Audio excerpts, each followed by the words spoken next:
Indiscutivelmente, a mensagem de Jesus é uma mensagem extraordinária para a libertação das criaturas. A proposta do amor, do perdão, do desapego dos bens terrenos, do combate à hipocrisia e das diversas formas que o Cristo nos apresentou seus ensinamentos, a fim de que nós nos libertássemos, enfim, de uma multidão de imperfeições que moviam as nossas almas, era, sem dúvida nenhuma, a grande oportunidade de libertação da criatura humana. Sem dúvida nenhuma, a simplicidade da mensagem cristã, as convocações para a caridade, a descoberta do próximo como sendo o caminho que nos conduziria a Deus, seria a mensagem definitiva que as criaturas humanas precisariam para que se libertassem de suas imperfeições morais. E assim foi.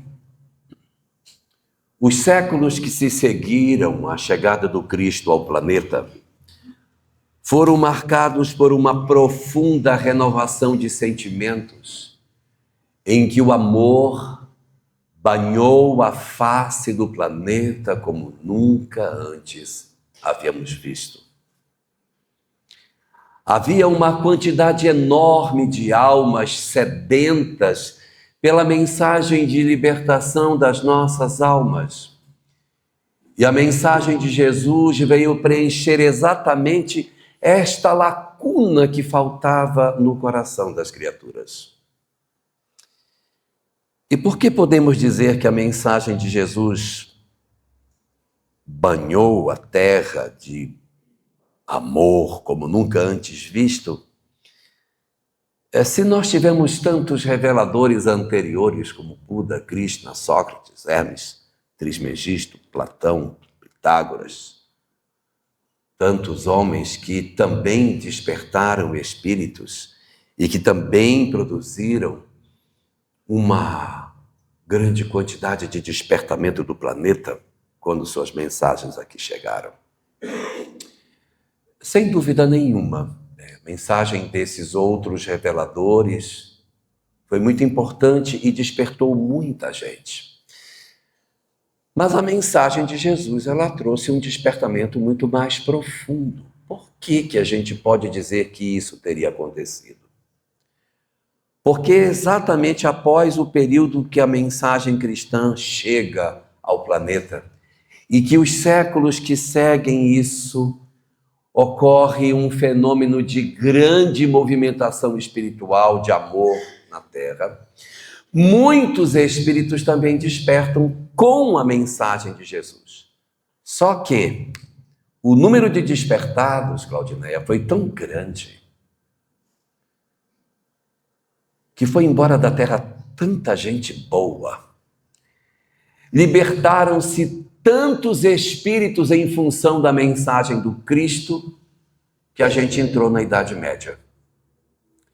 Nós iríamos enfrentar, após os primeiros séculos do cristianismo, um período de ignorância, de estupidez, de mediocridade espiritual, que a gente fica assim: como que eu posso explicar que a mensagem que trouxe tanto renovo depois encontrou tanto desvirtuamento? É porque não ficaram os mesmos alunos. Imagine que você tem uma classe que tem aluno bom e tem aluno ruim, e de repente chega um professor magnífico, e esse professor magnífico ensina de uma maneira tão intensa a sua disciplina, ele move tão profundamente os seus alunos que eles aprendem. E uma grande quantidade deles passa de ano. Fica quem? Fica só nós. Então nós, após um período que a gente começa a lembrar, o cristianismo no primeiro século era lindo, Ave Cristo, aqueles que vão morrer te saúdam, nossa, tão bonito. E por que a Idade Média é marcada por uma fratura nesse processo de desenvolvimento? Porque muitos espíritos partiram do planeta nesse período. Muitos espíritos despertaram e, portanto, seguiram para o mundo espiritual sem a necessidade de estarem o tempo todo reencarnando na Terra. E, consequentemente, a história do planeta foi entregue para nós, medíocres. E a gente vem se batendo desde lá do começo da Idade Média até hoje. Há muitas pessoas que falam que o período de intolerância da Idade Média se deu na época da Inquisição, com as fogueiras. Não, na verdade, não. A intolerância começou foi muito antes. No século V, logo na virada, quando o cristianismo se torna a religião oficial do Império Romano, isso mais especificamente, nós temos o Concílio de Nicéia, que é em 325 da era cristã, nós já temos ali uma movimentação interessante em que o Império Romano acaba abraçando a ideia do cristianismo como sua religião oficial. Mas é só em 380 que isso vai se consolidar, que isso vai acontecer de fato. E já no início do século V, meu Deus, já tinha intolerância por toda parte. Houve uma grande matemática grega, talvez a maior matemática de todos os tempos, chamava-se ela Hipátia. Hipátia foi morta pelos cristãos, ela vivia na cidade de Alexandria, era uma mulher incrível. E essa mulher incrível, ela estava adiante do seu tempo com os estudos das cônicas, os estudos que ela fazia, e como ela era uma mulher ligada à ideia neoplatônica, ela foi muito perseguida pelos cristãos. Ela morava em Alexandria, Alexandria era uma cidade na beira do mar, e os cristãos arrastaram Hipátia pela rua. Cortaram seu corpo com conchas do mar. Ela foi torturada e morta pelos cristãos do século V. Um período ainda muito, que se poderia dizer, iniciante do movimento cristão. Então, essa ideia de intolerância cristã, ela não é uma ideia que a gente possa dizer que aconteceu lá na Baixa Idade Média. Desde o começo, isso já começou a acontecer. Um distanciamento progressivo, a criação de rituais, de paramentos, liturgias. E a gente foi se afastando, progressivamente da mensagem original. É incrível como nós, em nome de Jesus, promovemos o que fizemos. Quantos povos perseguidos em nome da fé, em nome de Jesus.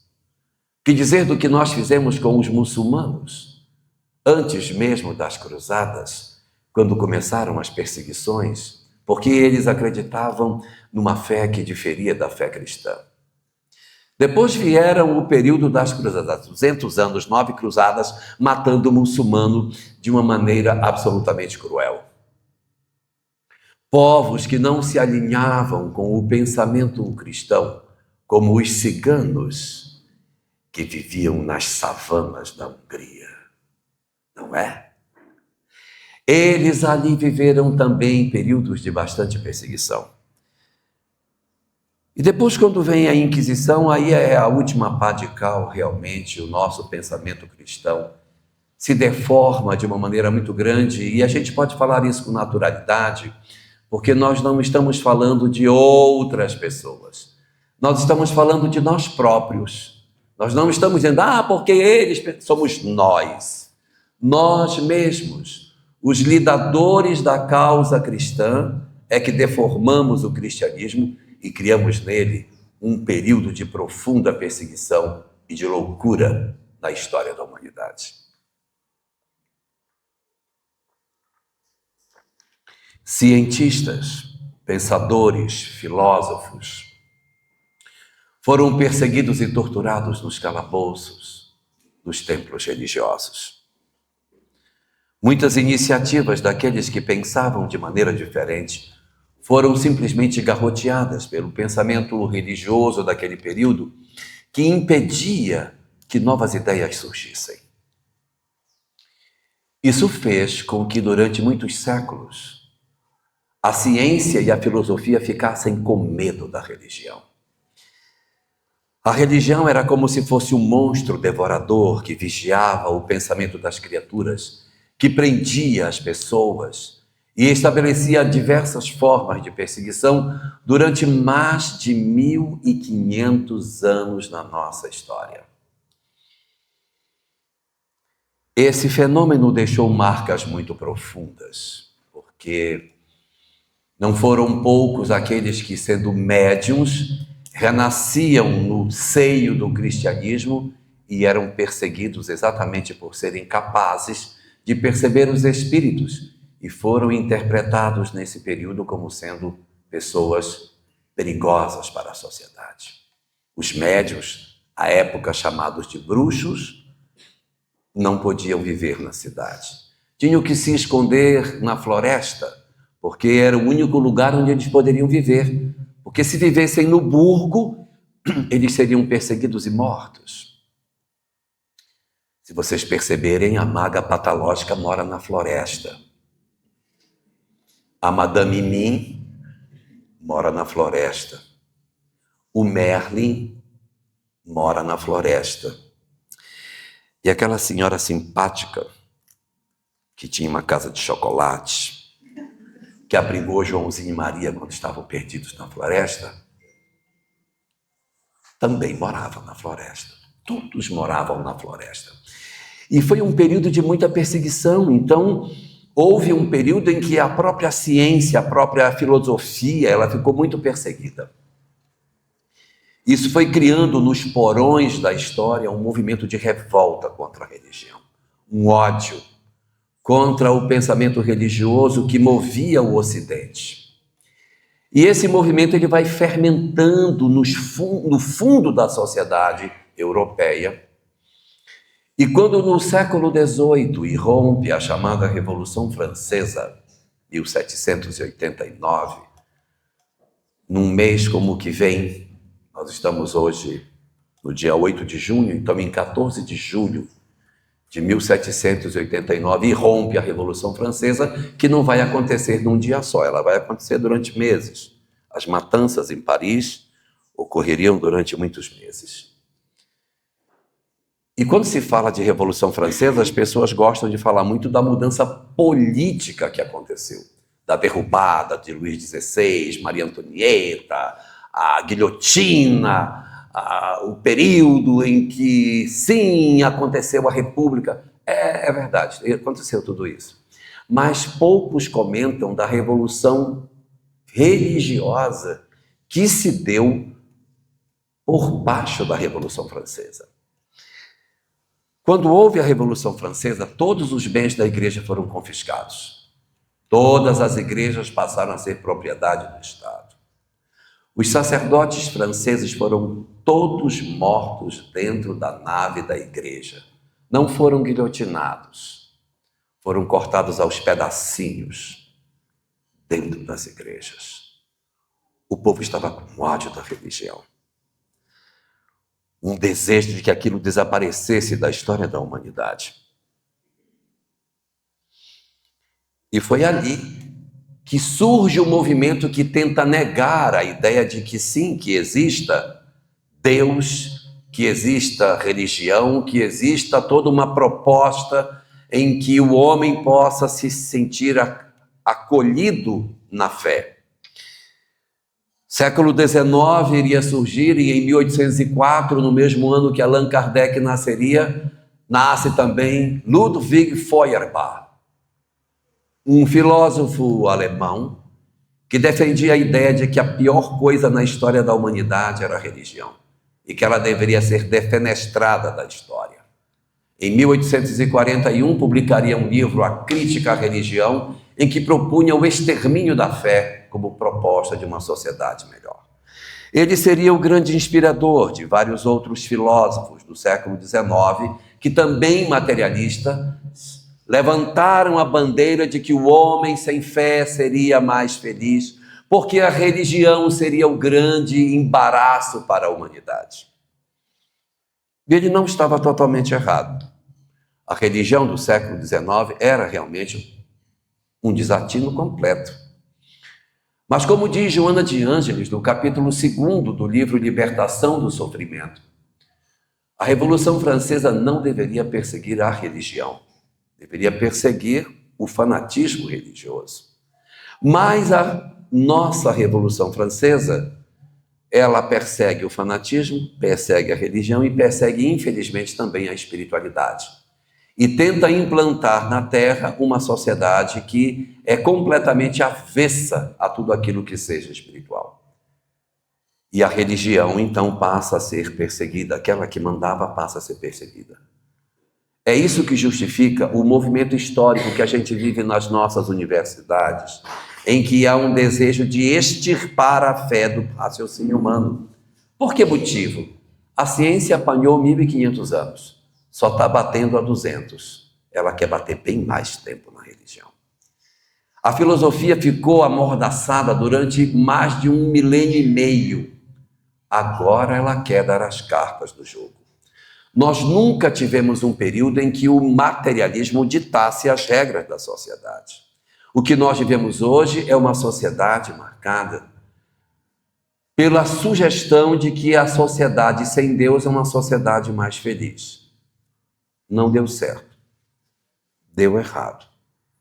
Aumentou o número de depressivos, aumentou o número de suicídios, aumentou o vazio existencial, nós estamos perdidos, a gente não sabe como viver, a sociedade sem fé está vivendo um momento terrível, que ela não sabe nem como que ela vai sair disso, e o ateísmo não recua e continua fazendo mais vítimas a cada dia, apontando o rumo da existência do nada como solução da criatura humana. Seria muito triste se a espiritualidade enxergasse tudo isso e não se movimentasse em tentar oferecer a nós uma alternativa de saída, Jeane. A gente precisava de uma alternativa. Não era possível que a humanidade que a espiritualidade assistisse a humanidade marchando para o caos em silêncio. Será, meu Deus, que nós iríamos assistir a derrocada da humanidade nos braços do materialismo, sem que nada fosse feito? Mas é exatamente no século XIX que uma série de doutrinas espiritualistas vão surgir. Não é só o espiritismo. Muitas outras doutrinas espiritualistas, assemelhadas à doutrina espírita, surgem também no século XIX, convivem conosco na nossa sociedade. Trazem também princípios semelhantes, a reencarnação, a imortalidade da alma, a ideia de que o homem precisa se renovar, a compreensão de que existe um mundo espiritual que se comunica com o mundo corporal. Eu encheria 2 mãos minhas de doutrinas que têm princípios assemelhados à doutrina espírita. A doutrina espírita faz parte de um grande movimento da espiritualidade, de renovação dos quadros do entendimento do homem em função do processo de enlouquecimento do Ocidente, em virtude do crescimento do materialismo. Só que a doutrina espírita ela tem uma certa vantagem em relação a essas outras doutrinas que lhe são irmãs. É que a doutrina espírita possui uma coisa linda chamada universalidade dos ensinos dos espíritos. Ou seja, não foi um médium, não foi uma pessoa, não foi um guru. Kardec não é guru, não teve uma iluminação e escreveu um elenco de livros. A universalidade dos ensinos dos espíritos, que é o grande método que Kardec concebeu para estruturar a mensagem espírita, é o grande trunfo que nós temos. Porque ele consultava vários grupos em vários países, vários médiuns, para ver o alinhamento dos pensamentos para que ele pudesse dizer, isso aqui dá para a gente colocar no corpo da doutrina. É diferente de outras doutrinas, e eu não estou falando mal delas, em que você tem apenas um médium, que teve uma iluminação e ele então concebe um conjunto de obras muito interessantes, mas que falta a universalidade dos ensinos dos espíritos. O Espiritismo e suas demais doutrinas irmãs apareceram para fazer esta renovação na humanidade, a nos entregar esses conhecimentos incríveis que transformariam a história dos homens. E nós nos banhamos desse conhecimento. Uma doutrina linda, porque não tem rituais, não tem paramentos, não tem sacerdotes, não tem ideias alegóricas, não tem ritos, não tem vestes. É uma doutrina extremamente clara. O foco desta doutrina é a transformação moral. O foco está aí e não tem como se iludir, não tem como você escamotear, não tem como fugir, porque o princípio da doutrina espírita é a mudança da criatura humana. Não tem como dar errado, não tem ritual, não tem como dar errado, não tem como dar. Tranquilo, sopa, nós vamos tirar de letra. Vamos fazer uma evolução, subir igual um foguete com essa doutrina. Pois é. Não aconteceu. O que foi que houve conosco? Aonde foi que a gente se perdeu nesse grande processo de desenvolvimento espiritual? O que aconteceu conosco é que quando nós nos defrontamos com a mensagem da doutrina espírita, nós dissemos, cara, isso é lindo demais, isso é divino demais, isso é lindo.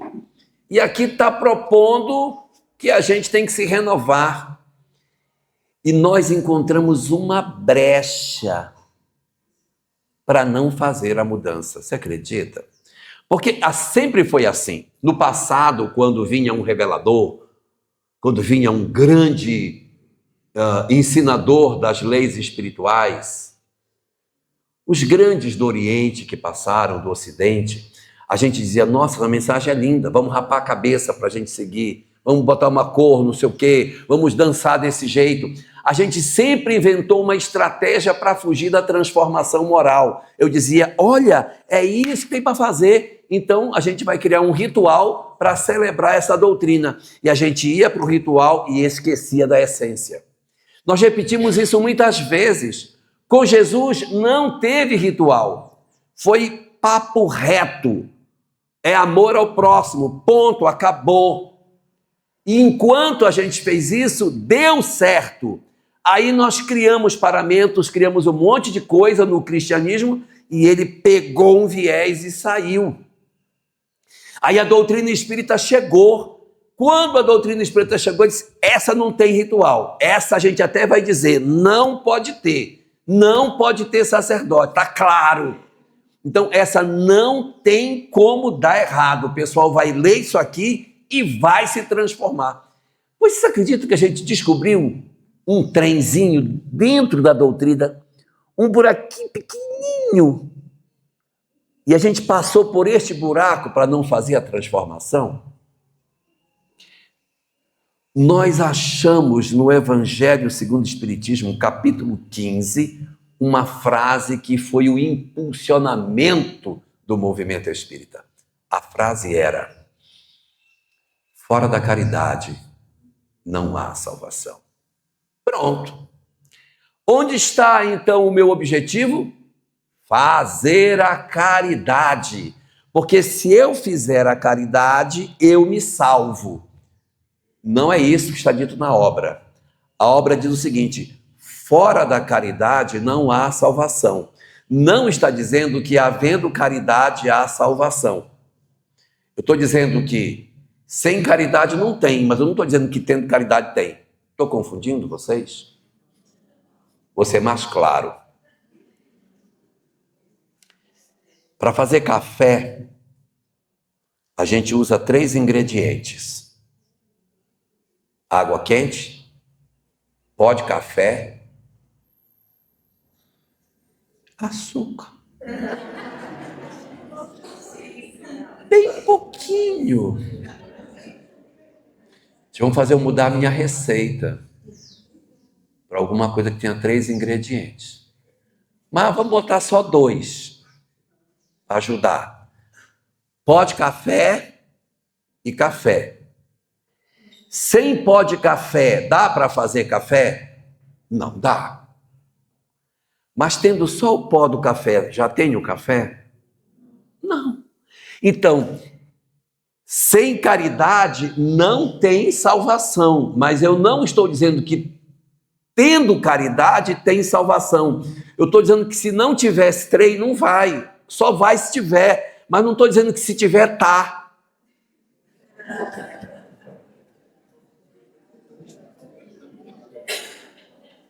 Ficou claro? E a gente se abraçou com isso e disse, cara, é aí que vai. Fora da caridade não há salvação. Aí nós inventamos uma série de atividades assistenciais que são muito boas, que são maravilhosas, mas nós não necessariamente nos transformamos. A pessoa vai domingo para fazer a sopa no centro espírita, chega lá, pega o avental dela, já está com o nome dela no avental, todo mundo tem seu avental com seu nome, aí chega lá e diz, vim fazer a caridade para me salvar. Aí pega o avental, coloca o avental, amarra aqui, pega aquela ruma de cenoura e começa a cortar a cenoura. E aí vira para a colega do lado, a antipática não veio hoje, né? E nós queremos achar que é isso que é a salvação. Então nós fizemos um movimento para fora, pelo amor de Deus. Nós criamos um movimento para fora de nós e nos escondemos por trás das atividades assistenciais do movimento espírita, como se essa fosse verdadeiramente a proposta do espiritismo. Ah, seres miseráveis que somos, que nos escondemos do nosso próprio processo evolutivo, quando a doutrina nos entrega tudo o que nós devemos fazer, pois a gente foge do processo da transformação moral. Nós nos escondemos, Jussara, de todas as formas que a gente pode, para que a gente não exerça verdadeiramente a mudança interior que a gente deveria fazer. Eu não estou dizendo com isso que a gente não deva realizar as atividades assistenciais, claro que não. Tem e teve muita gente que fez esses trabalhos cheios de amor no coração, que fez com intensidade, que se entregou a isso de verdade e que mudou as suas vidas, que colocou o coração naquilo que fez. Mas teve muita gente que fez como general, que chegava para fazer as coisas com o coração pesado.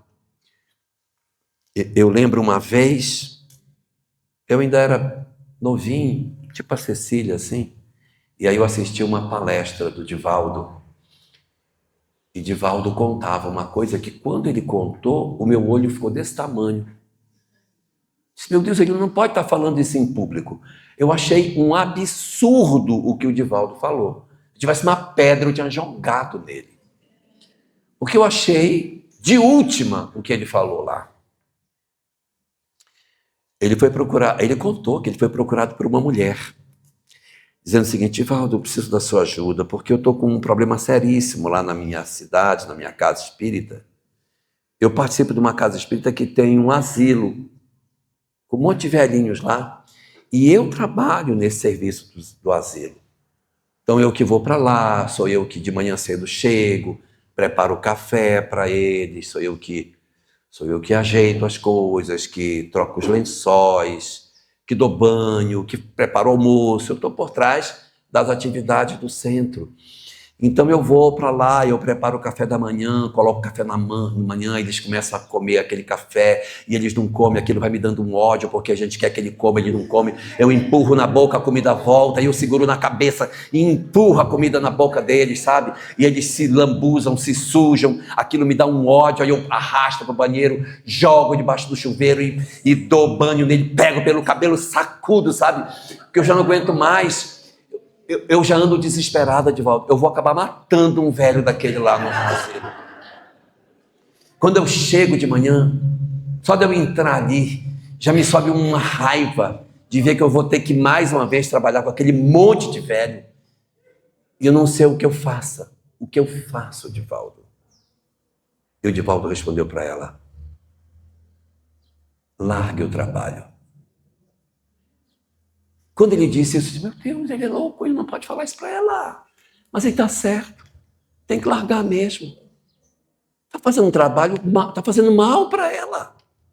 Então, muitos de nós queremos nos salvar com uma expectativa de que não, tem que ser assim mesmo, é a minha obrigação, eu vou carregar essa cruz desgraçada.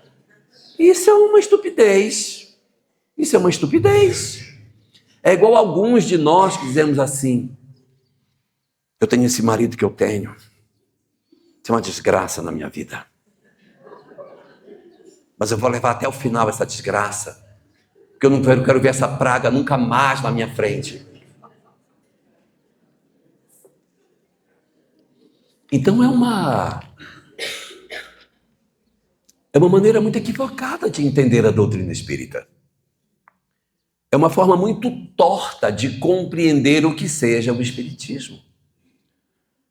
Nós temos uma visão tão estranha do que seja o espiritismo que nós criamos uma síndrome dentro do movimento espírita em função dessa nossa perturbação espiritual. Essa síndrome, ela tem 7 sinais. Eu não quero que ninguém grite bingo, por favor, se tiver os 7 sinais. Nenhum deles é positivo. É uma síndrome que acomete muitos de nós. É claro que não somos todos nós que temos essa síndrome, mas alguns de nós somos acometidos dela e achamos que estamos fazendo o máximo. Meu Deus, eu sou o máximo em doutrina espírita. E somos, na verdade, sindrômicos. Estamos afetados por essa síndrome e nem sabemos que estamos profundamente sequelados, escondidos, entrincheirados dentro dela, sem fazer a nossa verdadeira transformação moral. Se vocês não quiserem, eu pulo os sinais da síndrome e a gente encerra, mas se vocês quiserem eu falo quais são os sinais. Como os homens são curiosos, eu vou citar os sinais para ver se eles... Não precisa ninguém dizer, esse eu tenho. Calado. Sinal número 1 dessa síndrome terrível chama-se soberba intelectual. Se apropria do conhecimento espírita e olha os católicos e diz: coitados, são um monte de ignorantes. Esses aqui estão perdidos. Chegar no mundo espiritual não vão saber nem onde estão. Vou ficar rindo de ver como é que eles vão ficar lá. Olha para os protestantes, esses vão ficar pior ainda, que acham que estão certos, sabe nada, conhece nada, um monte de ignorante. Esta soberba intelectual que acha que nós somos melhores do que os católicos, de que nós somos melhores do que os protestantes, tem que acabar. Olhar para os nossos companheiros do culto afro como se eles fossem inferiores a nós, isso tem que acabar. Nós não somos superiores a ninguém. A nossa condição de leitura espiritual não nos autoriza a ver ninguém de maneira inferior a nós. Consultemos o Livro dos Espíritos na questão 982, aonde Allan Kardec indaga dos espíritos. É necessário crer na manifestação dos espíritos e ter fé espírita para garantir uma boa sorte na vida futura? Em síntese, é necessário ser espírita para ficar bem do lado de lá? Resposta dos espíritos: se assim eu fosse, estariam desertados todos os que não creem ou que não tiveram a oportunidade de crer, o que seria um absurdo.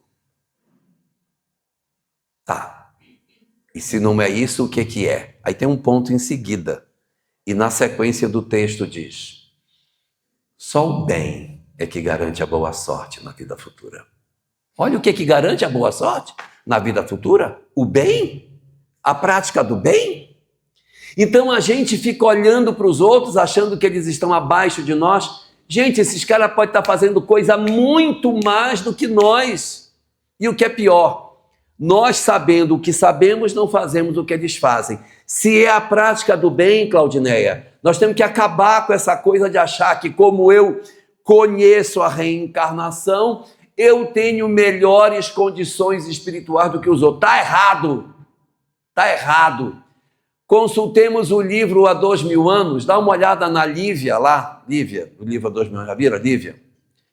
Pergunta para a Lívia do livro, o que é ovoide? O que é um ovoide? Ela vai dizer: cara, não sei não. Nunca ouvi falar desse negócio não. O que é zoantropia? Ela passa a menor ideia. Até os conceitos de reencarnação de Lívia são hipóteses frágeis. E o amor que Lívia vive? Será que nós, por sabermos a reencarnação, vamos ficar melhor do que Lívia, que ela não sabe quase nada? Eu tenho a resposta dessa pergunta. É só olhar no livro o personagem Araxes, que é um bruxo, um feiticeiro egípcio, que manja tudo de reencarnação, sabe tudo de lei de causa e efeito e faz a maior parte das tramas da obra. O cara vai ficar muito mal, até assassino ele é. Então eu saber das leis espirituais não me garante nada, gente. Não me garante nada. E quando nós estamos vestidos com essa capa da soberba, Fábio, quando a gente acha que a gente sabe mais, que a gente pode mais e que por isso nós somos mais importantes, um dos sinais nossos é querer debater religião com os outros. Ficar brigando. Puxa teu versículo aí. Tu sabe de nada. Você é ignorante. Querer discutir religião para querer mostrar onde o outro está errado é um sinal de infantilidade espiritual.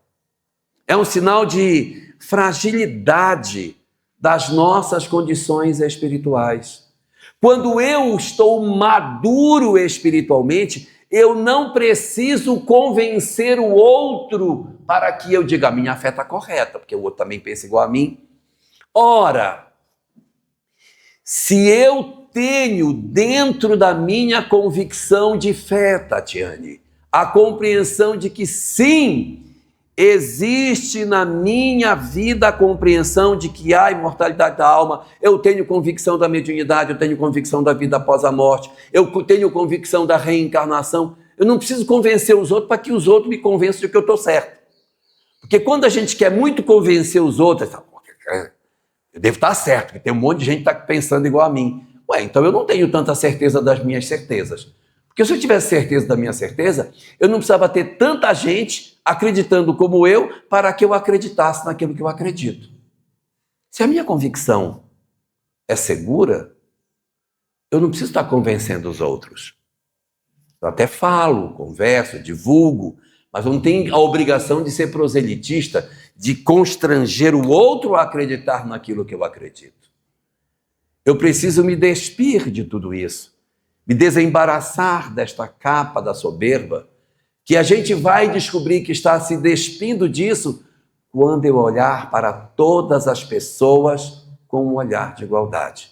Quando eu olhar para a fé das pessoas e não quiser medir que ele é mais ou menos do que eu, pelo conhecimento técnico que a doutrina dele tem, mas sim pela quantidade de amor que ele tem. É isso que vai fazer. O que ele crê ou o que ele não crê, isso é detalhe. O que importa é o que fazemos com a crença que temos.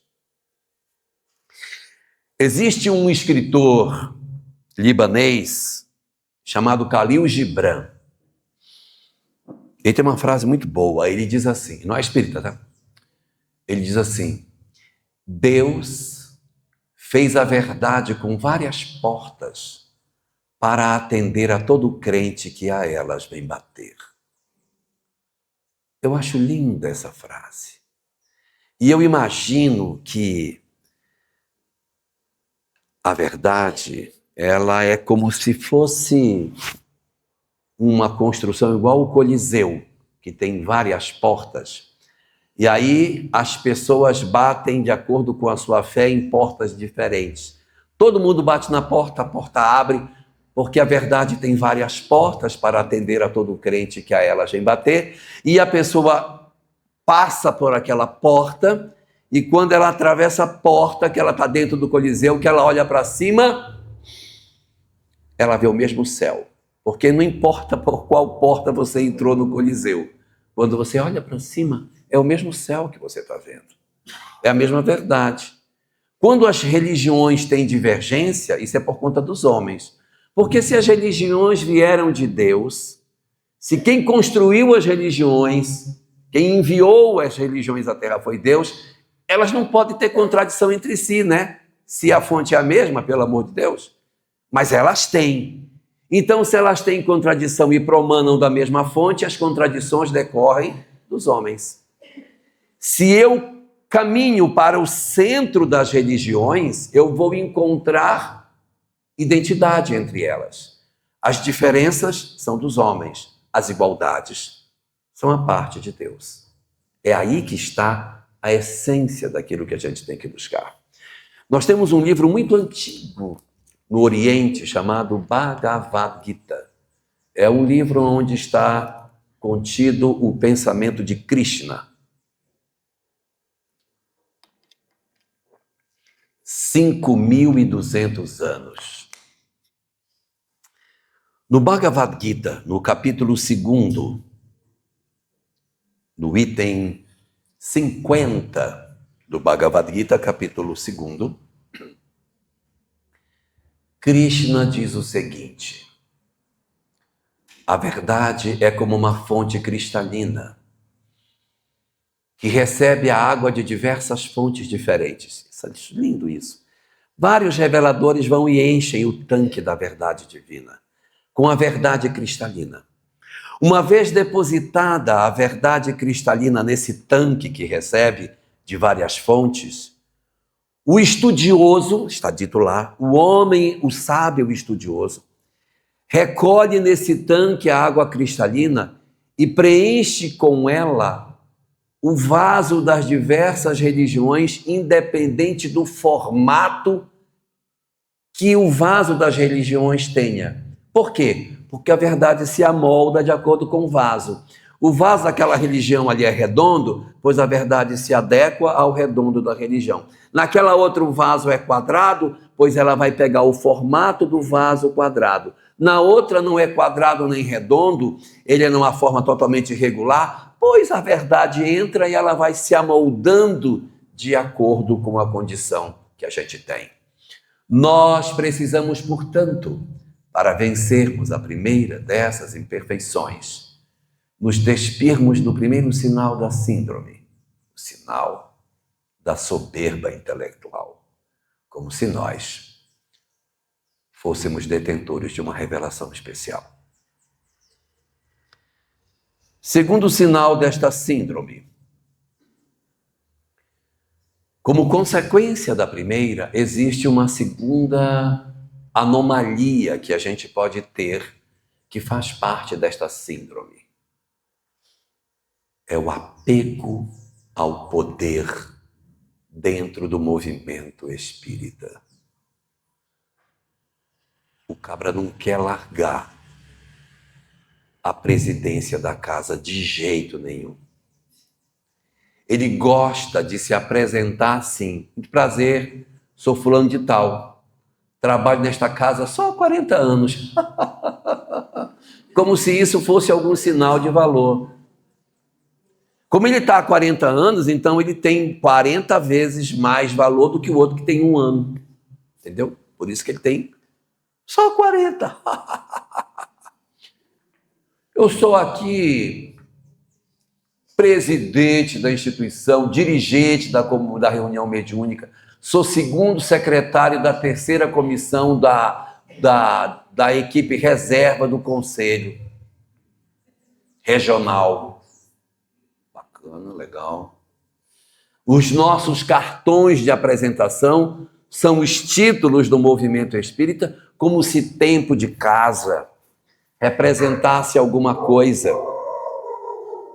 Quando nós consultamos o Evangelho de Jesus, no Evangelho de Mateus, capítulo 27, quando ele conta a história da parábola dos trabalhadores da vinha, a coisa que menos importa para os trabalhadores da vinha é o tempo.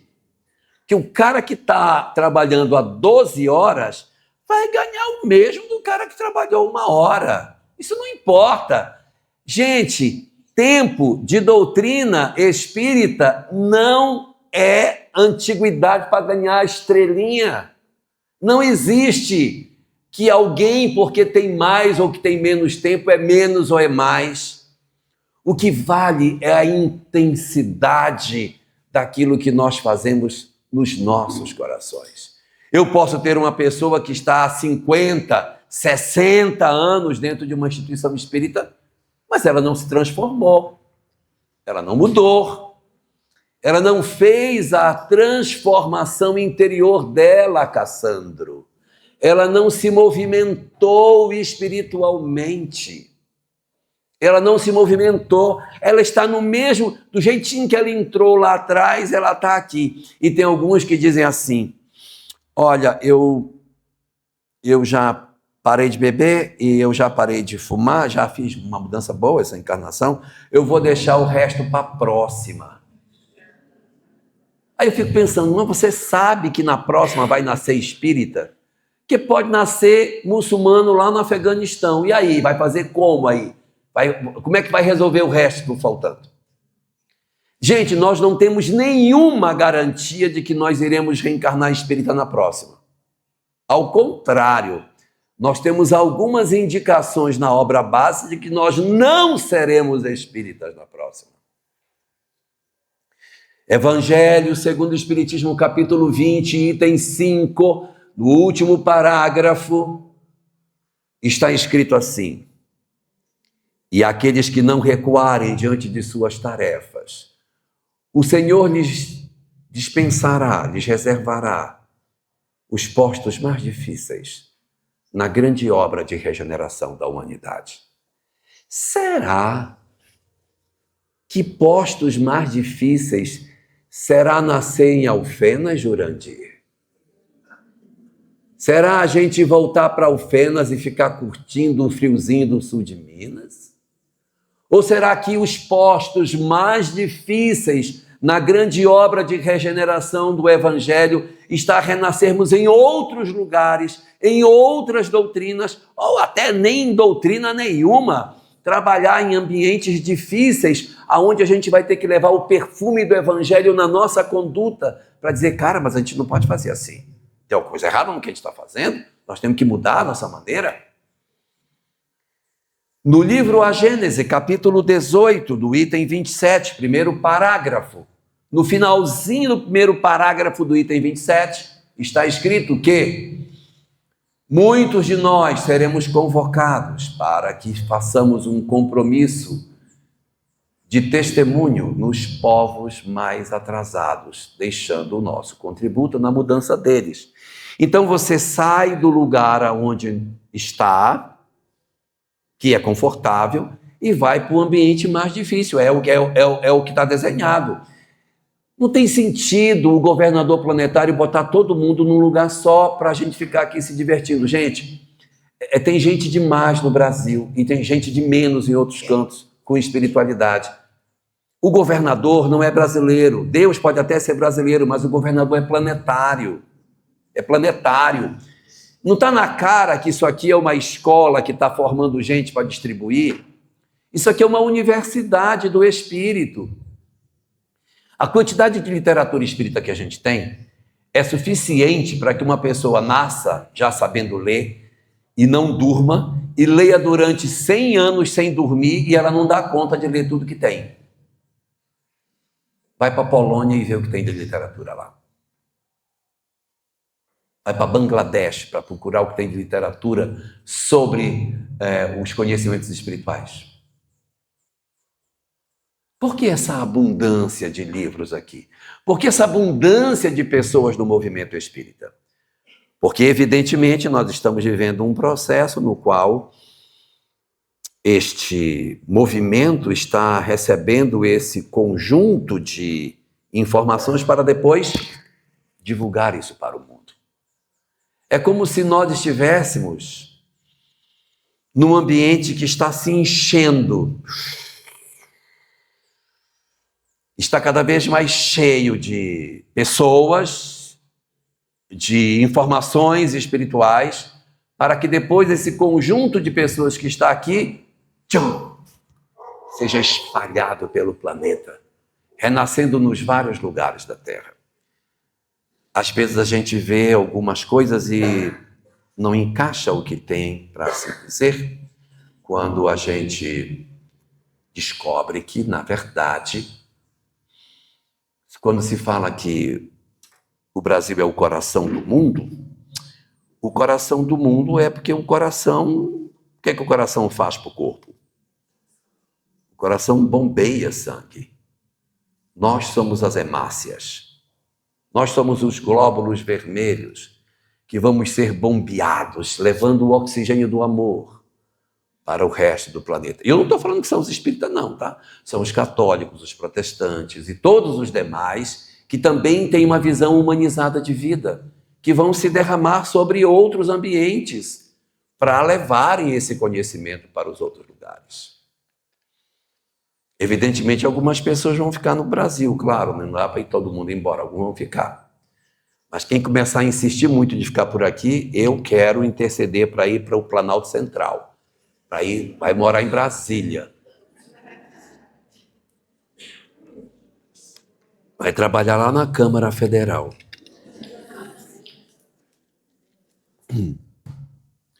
Nós, portanto, temos que estar atentos para que esta visão de cargos, de postos, de comandos, não nos tomem e nos impeçam de verdadeiramente alcançarmos o objetivo.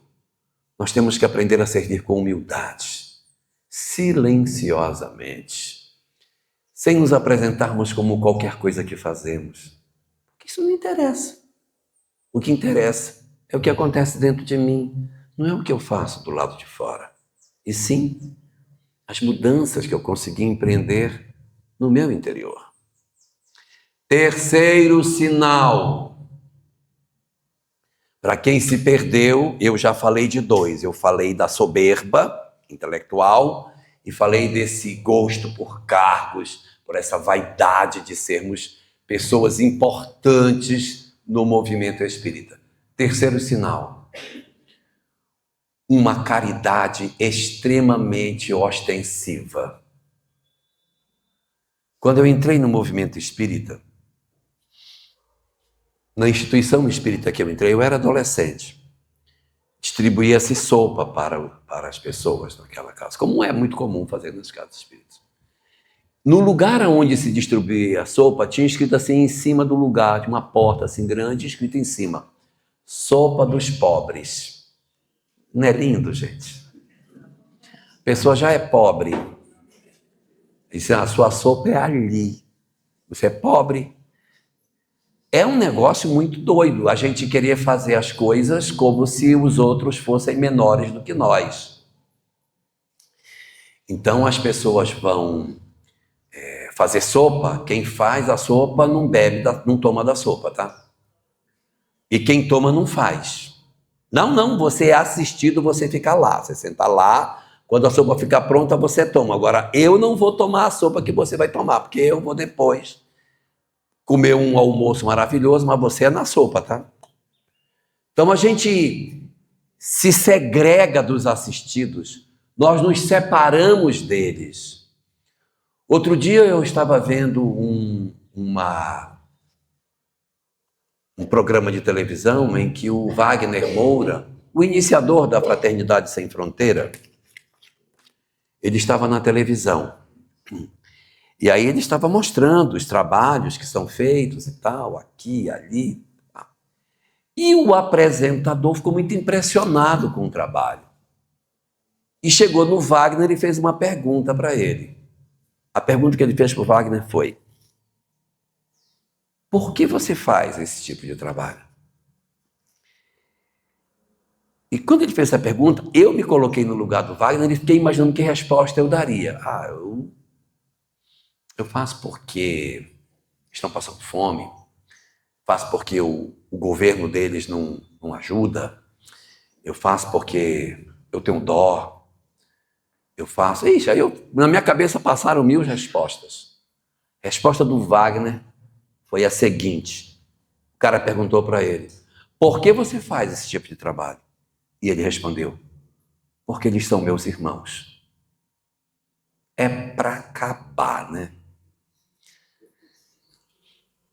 A ideia de igualdade. Eu não estou fazendo isso porque eu sou bonzinho e eles estão coitadinhos e eu vou lá porque eu sou bonzinho para fazer. Esquece. Eles são meus irmãos. Então eu faço porque irmão ajuda irmão.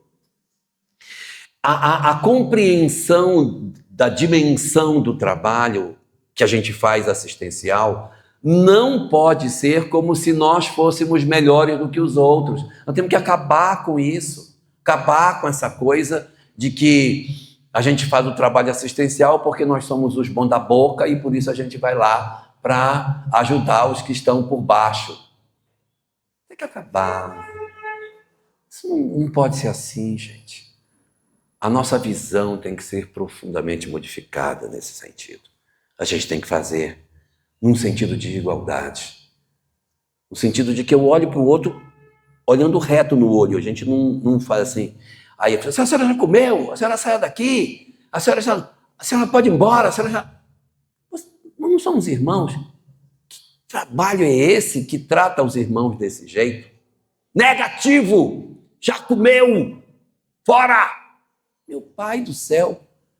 Aonde está o amor? Aonde está o amor que a criança volta de novo com a canequinha para pegar mais um pouco de sopa, você pega a concha e dá na cabeça do menino: sai daqui, que você já está com o bucho cheio e vem pedir mais. Isso é uma loucura. A gente não pode trabalhar assim. Ou a gente se enche de amor para fazer o trabalho, ou então a gente está fazendo uma coisa que não está correta. A gente não entendeu a essência da coisa. Quarto sinal: a visão de família dentro dessa ótica. Nós temos uma crença de que família é um atrapalho para o serviço espírita. E aí eu cheguei a ouvir, com esses ouvidos, que a terra há de comer, certamente não demorará muito tempo, mas vai comer. Palestrante espírita dizia assim: espírita que não deixa em casa filho com febre para vir para o centro espírita, não tem fé nos espíritos. É muito doido, né? Família é um problema, porque prioridade é o movimento espírita. Primeiro o movimento, depois a família. Gente, isso é uma loucura. Sabe o que é isso? É a herança do nosso tempo de sacerdote, que a gente colocou a religião acima de todas as coisas. Porque se for verdade que Deus colocou a família em segundo plano, então ele errou. Porque ele nos deu um grupo para não conviver, não é uma doidice? Se olha, eu vou botar esse pessoal bem pertinho de você, sabe para quê? Para você não conviver com eles. Mas como é que pode? Então, a gente vai ao movimento espírita para buscar as ferramentas para trabalhar o grupo prioritário, que é a família. Porque se eu não vier buscar a ferramenta, eu fico desaparelhado para poder consertar o que eu puder dentro do ambiente familiar. Então eu venho, pego um alicate, eu venho, pego uma chave de boca, aí eu venho, pego uma chave inglesa, e com essas ferramentas eu vou conseguindo fazer os ajustes. Houve um período no movimento espírita em que as pessoas acreditavam que, na verdade, o grande objetivo que a gente tinha era servir a causa espírita. E a família ficava em segundo plano. Como se isso fosse o grande objetivo. E havia uma coisa muito interessante. Graças a Deus isso acabou. Mas tinha um pessoal que tinha uma crença assim, ó. A pessoa entrava no movimento espírita, quando ela entrava no movimento espírita, curava-se de todas as obsessões, de todos os problemas, de todos os dramas, de tudo. Dizia assim, antes de eu ser espírita, minha família era um inferno, gente. Mas depois que eu conheci o espiritismo, meus problemas acabaram. Eu não tenho mais problema em casa, minha é só harmonia. Mentira! Mentira! É só paz dentro da minha casa. Olha, quando eu chego em casa, o meu marido está me esperando com pétalas de rosa que ele vai jogando no chão onde eu piso. Meus filhos já estão todos banhados, já tomaram banho. Quando eu chego, eles estão cantando aos pés do monte, bem na porta da minha casa. E quando eu chego, eles dizem, mamãe, nós já fizemos a tarefa, já arrumamos a casa, já esquentamos o seu jantar. Entre, mamãe, para você comer e nós podermos lavar a louça e a senhora poder descansar. Menos. Nós tínhamos uma ideia de que a doutrina espírita tinha uma varinha de condão que transformava a vida. Ninguém falava dos problemas que tinha em casa, não. Minha casa está tudo maravilhoso.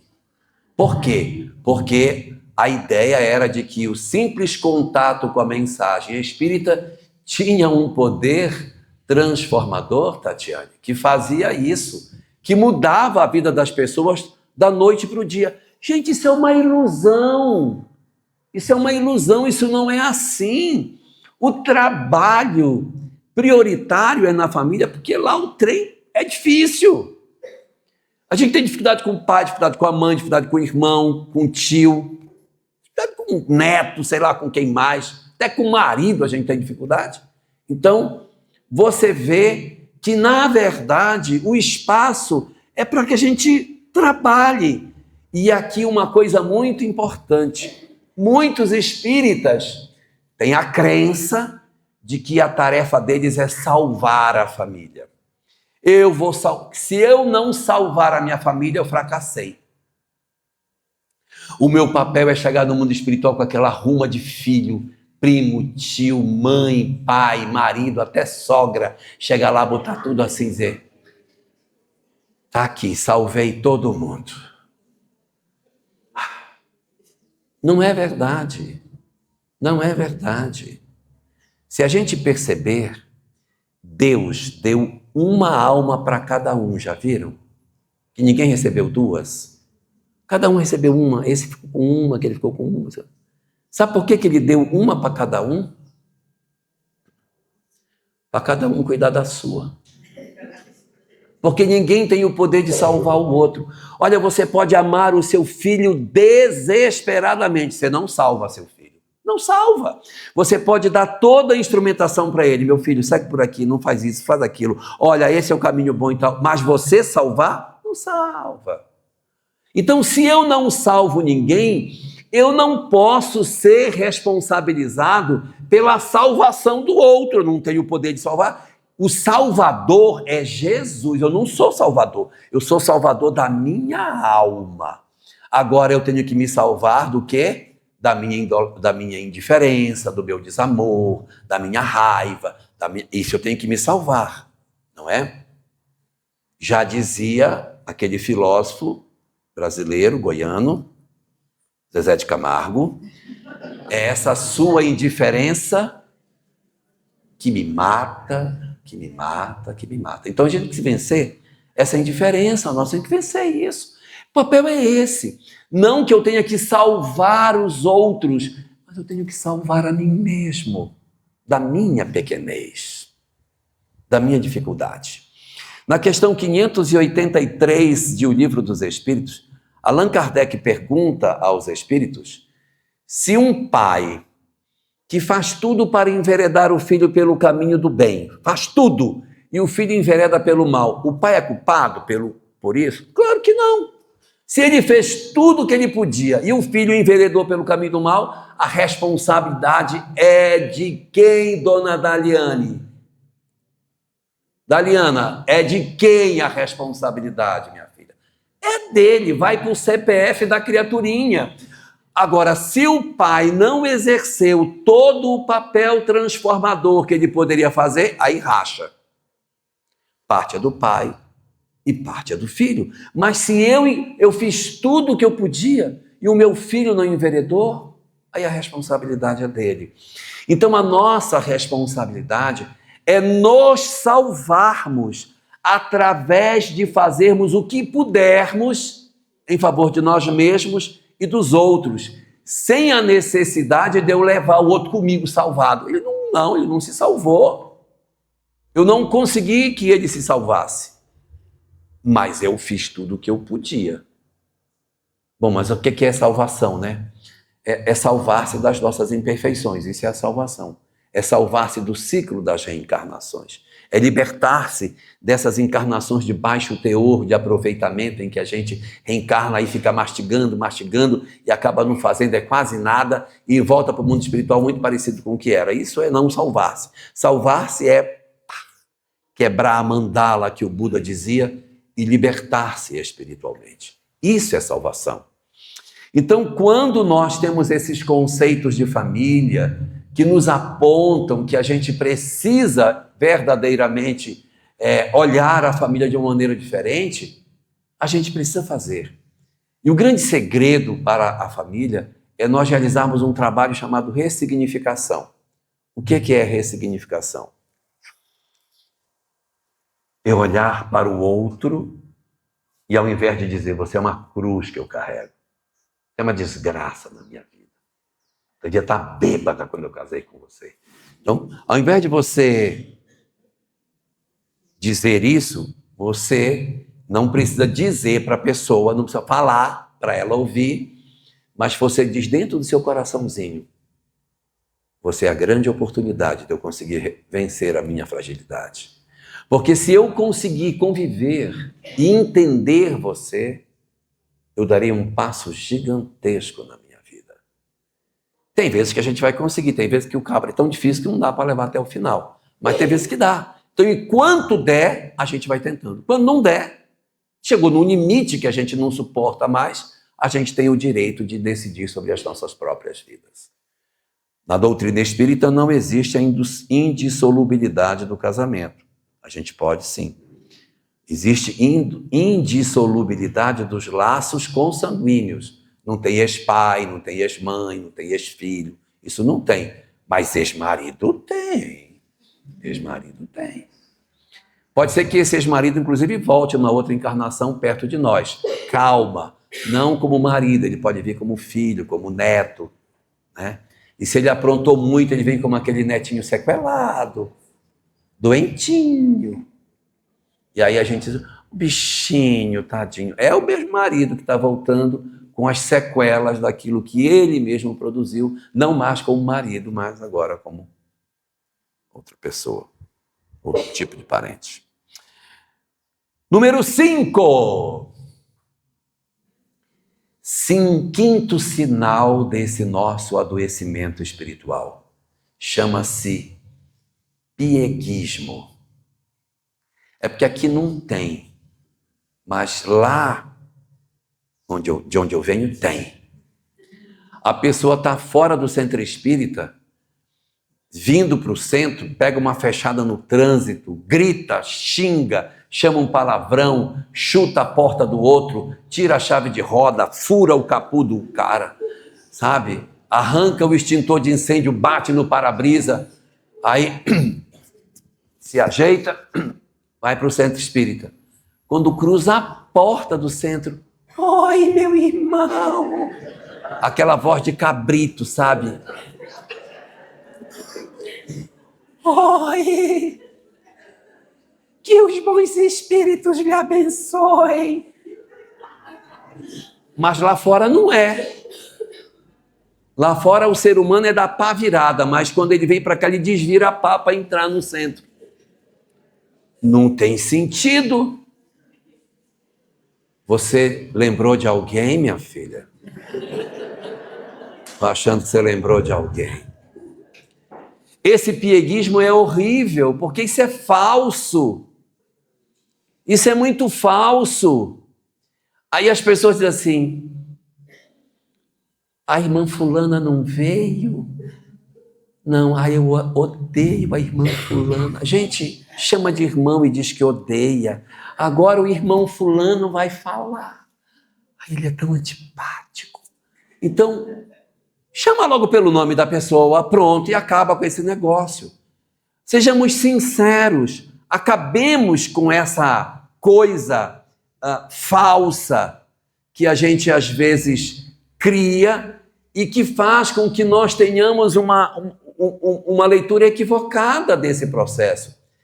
Vamos nos despir dessa bobagem de acharmos que a vida tem que ser dessa maneira, que a gente tem que demonstrar uma espiritualidade que a gente ainda não tem. Vamos ser sinceros, não tem dificuldade. Tem dificuldade. Às vezes em família, tem dificuldade com meu pai, tem dificuldade com a minha mãe. Estou lutando para conseguir ver se eu consigo me aproximar do meu pai, tem uma dificuldade grande, mas estou tentando, estou vencendo. Pelo menos no Natal já consigo abraçar e tal, já é um... Então, isso tudo são crescimentos que a gente vai fazendo, saindo desse pieguismo, sabe? No centro espírita a mesma coisa, que as pessoas chegam todas se tremendo aqui dentro. Não tem por que isso. A gente tem que ser autêntico. Eu ainda não sou um espírito luminoso. Não sou, eu não sou. Então eu sou o que eu sou, do jeito que eu sou. Então, quando nós somos chamados a conhecer a doutrina espírita, nós não podemos, Marcônia, ter essa tentativa de nos mostrar como se nós fôssemos seres superiores, quando ainda não somos capazes. A gente ser autêntico e lutar pela nossa transformação moral. Estar sempre analisando o nosso autoconhecimento para fazer as nossas mudanças. Não desistir do processo de mudança interior, gente. Número 6. Número 6. Sexto sinal da síndrome. Impiedade. Eu não sei de onde foi que os espíritas tiraram isso. Gente, eu já vasculhei a literatura espírita, eu ainda não achei isso. Mas eu acho de uma crueldade sem tamanho. A pessoa chega na casa espírita e diz assim, eu estou muito abalada. O que foi que houve? Meu filho faleceu. Não chore. Engole o choro, porque se chorar, vai fazer mal para ele. E vamos sorrir, porque temos imortalidade. A doutrina consoladora, gente. Vá perder um filho para você ver como é que é. Ou melhor, não queira perder. É muito ruim. Emmanuel, estou dizendo Emmanuel, que sabe todas essas coisas que a gente sabe, escreve no livro Religião dos Espíritos, uma mensagem intitulada ante os que partiram. Não existe dor na terra maior do que o luto, do que a perda da convivência com os nossos entes queridos.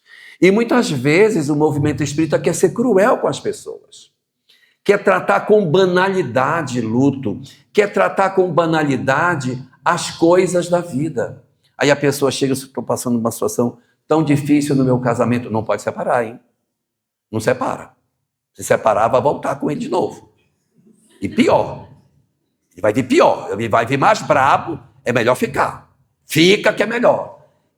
Nem ouviu a circunstância do que está acontecendo, não se deu nem ao trabalho de perguntar o que está acontecendo. De repente ela está apanhando, o cara já colocou a arma dentro da boca da pessoa, ela vem toda machucada, toda batida, ou às vezes não vem batida, mas vem humilhada. Ele humilha, ele destrói a autoestima dela, diz que ela é ridícula, que ela é uma pessoa terrível, controla a vida dela, tem um ciúme doentio, apresenta uma série de fenômenos perturbadores. Não pode separar não, hein? Vai gerar karma. Nós não podemos ser assim. Nós temos que acolher as pessoas e pelo menos ouvir e dar às pessoas o direito de se entristecerem diante de suas dificuldades. O dom delas fazerem contato com sua própria dor. Termos empatia. Não é que a gente vai dizer, não, você perdeu seu filho, nossa, isso é uma coisa horrível, você não tem como se consertar mais não. Isso não é verdade, mas a gente acolhe e deixa, dá a ela o direito de chorar. Ela tem o direito de sentir saudade do filho, ela tem o direito de chorar, ela tem o direito até de deprimir. Ah, mas você é trabalhador espírita, e daí? Eu sou trabalhador espírita, mas eu deprimo, porque meu filho faleceu, eu deprimo sim. Então acolhe as pessoas. Nós temos que mudar essa nossa postura de achar que a proposta do Espiritismo é nos tornar robôs, que a gente não sente mais nada e que a gente entra nas coisas e não sente nada, nem tristeza e nem alegria. Acertou na loteria, ganhei sozinho a Mega Sena da virada. Vamos orar. Gente, a vida é para ser saboreada, para ser curtida. É para a gente se alegrar com as alegrias. E para a gente também se entristecer com as tristezas. Só que a gente não se alegra demais a ponto de ficar doido e não se entristece demais a ponto de ficar enlouquecido. Mas a vida é para curtir. Olha, quem não tem ansiedade está doente. A gente tem que ter um pouquinho, mas a ansiedade tem que passar. Quem diz assim, eu nunca fico ansioso, está doente. Tem algum problema. A gente tem que oscilar dentro de um limite entre ansiedade, tristeza, alegria. Isso é normal. Se eu sou normal, eu vou fazer um Enem, estou na véspera do Enem, tranquilo, não sentindo nada, não. Não, é lógico que na véspera do Enem, nem a mãe dorme, nem o filho dorme. Vai casar no dia seguinte. Para mim é um dia como qualquer outro, não estou sentindo nada. Então a pessoa é anormal. É anormal. Agora, a ansiedade tem que ter um motivo que dá e passa. Estou ansioso que vou casar. Casou, a tendência é que diminua. Vou fazer o Enem, não tem mais nenhum, tanto que eu já ruí. Passou o Enem, pronto, vai ficar nervoso quando for dar o resultado do SISU. Mas pelo menos vai passar um período mais tranquilo. Gente, isso é normal. Se você é normal, então você é normal. Agora, você querer que a pessoa não tenha nenhum tipo de sentimento? Tem alguma coisa errada nisso. Eu disse que eram quantos? 7. Ah, meu Deus. Quantos tem? 6. Muito bem, vocês estão prestando atenção. Está faltando só um. O último sinal desta síndrome. Ao invés de fazermos a transformação moral, nós fizemos a transformação intelectual. A pessoa chega assim, não, eu agora mudei, porque agora eu sei que tem reencarnação, porque na verdade a lei de causa e efeito, quando o espírito faz algo de errado, ele vai para o mundo espiritual, lá tem o umbral, tem as trevas, aí os espíritos obsessores encarnam na terra e vão para... Eu sei tudo! Antes eu não sabia, mas agora eu sei. Então, como eu já sei, eu estou transformado. Gente, isso é uma ilusão. Isso é uma grande ilusão. Transformação intelectual é bom, porque a gente aprender das leis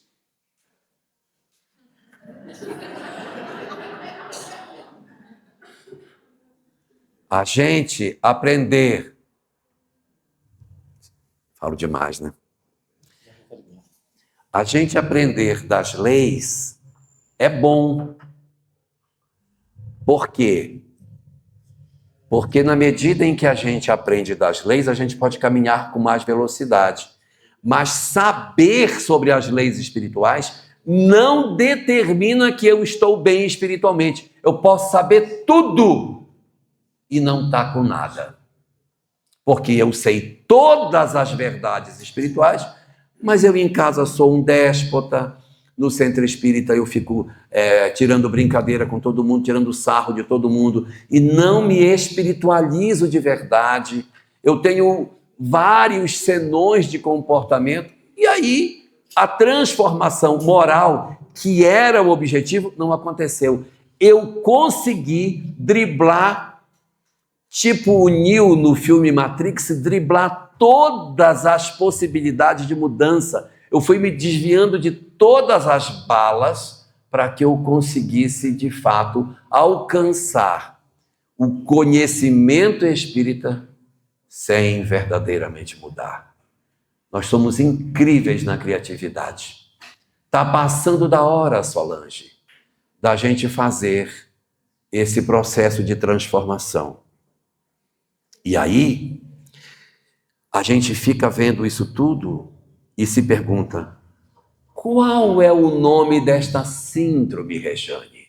Eu disse que era uma síndrome, e as síndromes costumam ter nomes. Qual é o nome desta síndrome? Esta síndrome é conhecida na literatura com o nome de Síndrome de Nicodemos. És mestre em Israel e ignoras essas coisas.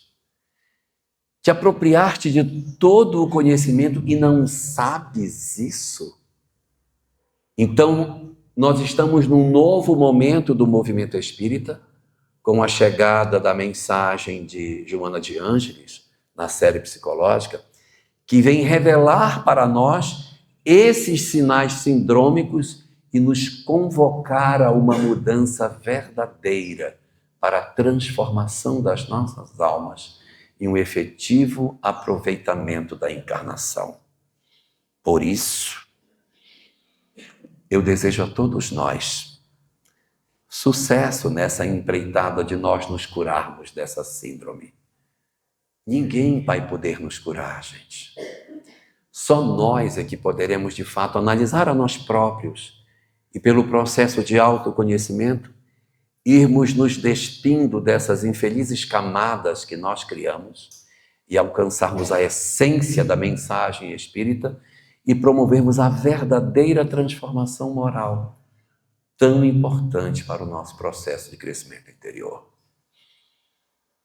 Assim, desejo que a gente esteja atento nos dias que ainda nos restam na Terra desta encarnação, para fazermos o melhor possível para alcançarmos esse que é verdadeiramente o único resultado que Deus espera de nós nessa nossa existência.